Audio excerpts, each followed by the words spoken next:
Айнұр ханым, скажите, как перестать ругать детей, дейді. Іштегі агрессиядан құтылу керек. Агрессия слишком много ішіңізде. Эмоций слишком много. Сонымен жұмыс жасау керек.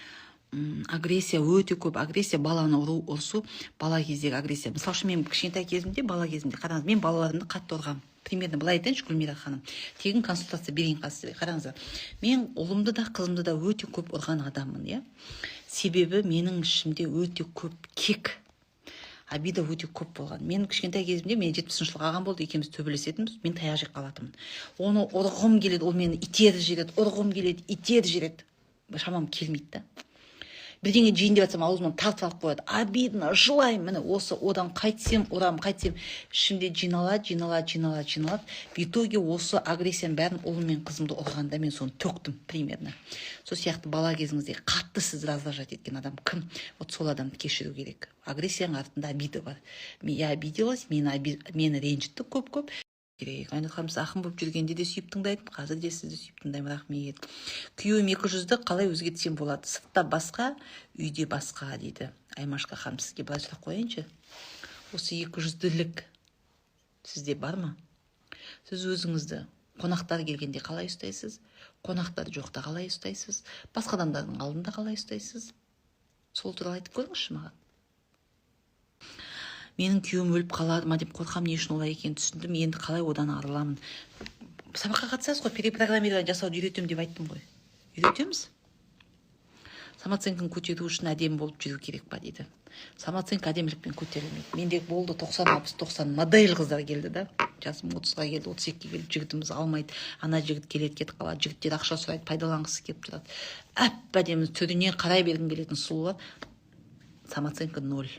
Ну, были такие. Сонда мен түсінгенім, бір қыз келді, мысалы үшін, салмағын қанша десем 77 килограмм, ақтау керек еді деп қойды. Күйеу оның артында бүйтіп жүгіріп жүрді. Вот в чем проблема. Мына стақанның сырты емес, іші маңызды ғой, іші маңызды. Сіз мысалы үшін мына бір стақанның ішінде түсініксіз бірдеңе тұр. Мына стақанның ішінде мөлдір су тұр. Сіз ішінде не бар екенін білген нәрсеге жақындайсыз ғой. 1000 жерден стакан керемет болса да, ішінде түсініксіз нәрсені сіз жоламайсыз ғой. Қалай бұлай деп ойлайсыз да, примерно. Менің жасым 15-те барлығы мені үлкен көрінесің дейді, не істеймін? Я жарайды, үлкен көрінемін де. Үлкен адамдар сияқты ақылдысың, значит, білімдісің. Альхамдулилля. Ақындық мотиватор келді, оны көп адам түсінбейді. Ақындар не істейді халыққа? Шабыт береді. Мотивация деген сөзіміз не? Мотив. Шабыт қой.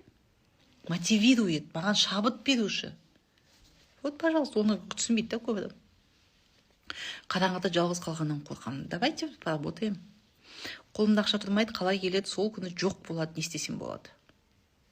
Ақшадан қорқасыз, скорее всего. Ақшада қауіп бар. Қауіп болған кезде біз құтылғымыз келіп тұрады. Мүмкін. Бұл бірінші версия, екінші версия. Детский позиция. Балалық кезіңізде ішкіңіз келген нәрсені, жегіңіз келген нәрсені әпермеген. Жоқ дей берген. И наконец сізге қолыңызға қатты травма болған. Қатты бірдеңе жегіңіз келді. Қатты бірдеңені алғыңыз келді. И сізге алып берген жоқ та. И қолыңызға ақша түссе сол состояние түсіп кетесіз, не істейсіз, тез соны ала бересіз, бейберекет. Ол қай позиция, қай версия екенін мен білмейміз, иә.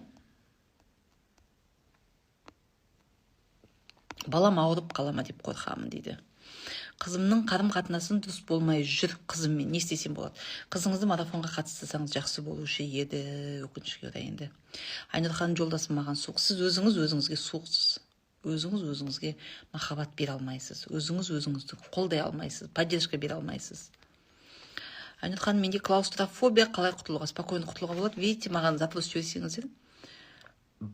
Қызымды жоғалттым 27 жасында, суицидтен қатты қорқамын. Гүлшнат ханым, қызыңыз неден қайтты?